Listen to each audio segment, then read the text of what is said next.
अस्सलामुअलैकुम friends, welcome to my YouTube channel. आज मैं आपके लिए बहुत ही यूनिक सी करेले गोश्त की रेसिपी लेकर आई हूँ, जिसे छोटे और बड़े सभी शौक से खाएंगे।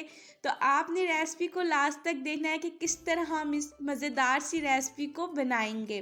तो चलिए, सबसे पहले एक कढ़ाई के अंदर मैंने हाफ कप कुकिंग ऑयल का शामिल किया है। 2 दरमियाने साइज़ के प्याज लिए जिनको रफली कट कर लिए है। अब हम इनको लाइट ब्राउन तक फ्राई करेंगे। प्याज ब्राउन कर ली हैं। अब 1 टेबलस्पून लहसुन अदरक का फ्रेश पेस्ट शामिल करेंगे। आप सोच रहे होंगे कि ये पेस्ट येलो क्यों है, क्योंकि मैंने अभी ही हल्दी भी फ्रेश कूटी थी, इसलिए। अब 2 बड़े साइज़ के मैंने प्याज ली हैं, जिनको मैंने क्यूब्स में कट कर ली है और इनके छिलकों को मैंने पहले ही रिमूव कर दिया था। इनको शामिल करेंगे और 1 से 2 मिनट के लिए फ्राई कर लेंगे। थोड़ा सा पानी शामिल करेंगे ताकि प्याज हमारे जले नहीं। अब कुछ मसाला जात शामिल करेंगे। हाफ टेबल स्पून हल्दी पाउडर, हाफ टेबल स्पून धनिया पाउडर, 1 टेबल स्पून लाल मिर्च का पाउडर, 1 टेबल स्पून नमक। लाल मिर्च आप अपने टेस्ट के मुताबिक कम या ज़्यादा कर सकते हैं। अब 5 से 7 मिनट के लिए मसालों को अच्छे तरीके से हम भून लेंगे। मसालों को मैंने अच्छे से भून लिया है। अब हम इसके अंदर मटन शामिल करेंगे। आप चिकन या बीफ में भी इस रेसिपी को बना सकते हैं। मैंने 350 ग्राम मटन लिया है और अब हम इसको 3 से 4 मिनट के लिए अच्छे से भूनेंगे। करेले गोश्त सभी की पसंद होते हैं। आप इस तरीके से इस रेसिपी को एक दफ़ा ज़रूर ट्राई करेंगे, बहुत ही मज़ेदार से बनते हैं। और तरीका भी मैं आपको बताऊंगी कि करेलों की कड़वाहट को किस तरीके से ख़त्म किया जाता है। इसी के साथ आप मेरे चैनल को सब्सक्राइब कर लें ताकि मैं आपके लिए रोज़ इसी तरह मज़ेदार सी रेसिपीज़ लेकर हाजिर होती रहूं। और बेल आइकन के नोटिफिकेशन को ज़रूर प्रेस करें ताकि मेरी आने वाली हर एक नई वीडियो का नोटिफिकेशन आपको मिलता रहे। तो चलिए, हमने 3 से 4 मिनट के लिए अच्छे से गोश्त को भून लिया है। अब हम इसके अंदर 2 कप पानी के शामिल करेंगे और गोश्त को अच्छे से गला लेंगे।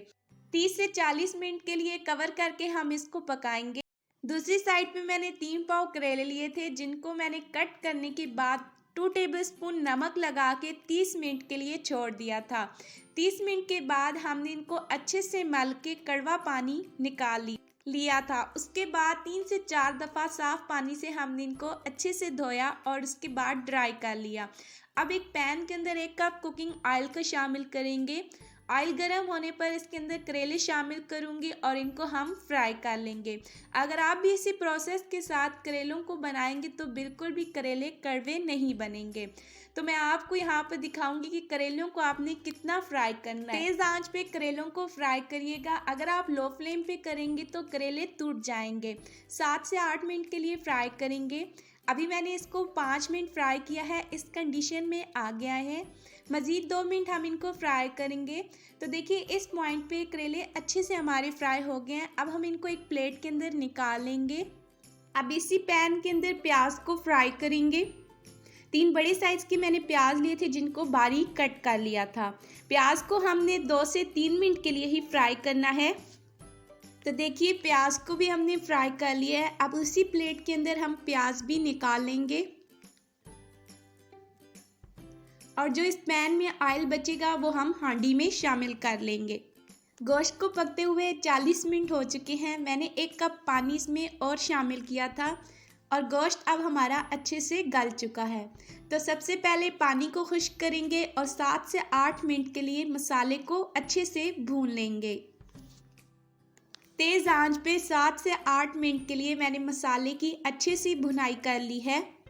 तो देखिए, इस फॉर्म में जब मसाला आ जाए तो हम इसके अंदर करेले और प्याज शामिल करेंगे। ये दोनों चीज़ें शामिल करने के बाद आपने फ़ौरन से फ्लेम को ऑफ नहीं कर देना। 7 से 8 मिनट के लिए अच्छी सी भुनाई करेंगे ताकि गोश्त और मसाले का फ्लेवर करेलों में आ जाए। बहुत ही आसान सी रेसिपी है और झटपट करेले गोश्त हमारे तैयार हो जाते हैं। तो आपने भी इस रेसिपी को एक दफ़ा ज़रूर ट्राई करना है। अब हम इसके अंदर सब्ज़ मिर्चें शामिल करेंगे। मैं यहाँ पे 4 सब्ज़ मिर्चें शामिल कर रही हूँ, कट लगाकर। सब्ज़ मिर्ची शामिल करने के बाद 1 से 2 मिनट के लिए अच्छे से भून लेंगे ताकि इनका फ्लेवर हांडी में आ जाए। तो चलिए, तैयार है हमारी मज़ेदार सी करेले गोश्त की रेसिपी। अब हम फ्लेम को ऑफ करेंगे और सर्विंग की तरफ चलेंगे। तो आप इसको नान के साथ, चपाती के साथ सर्व कर सकते हैं। बहुत ही मज़ेदार बनते हैं और आप इस तरीके से अगर बनाएंगे तो बिल्कुल कड़वे भी नहीं बनेंगे और बच्चे और बड़े सभी शौक़ से खाएंगे। रेसिपी पसंद आती है तो लाइक ज़रूर करें, शेयर करें, अपनी दुआ में याद रखें। अल्लाह हाफिज़।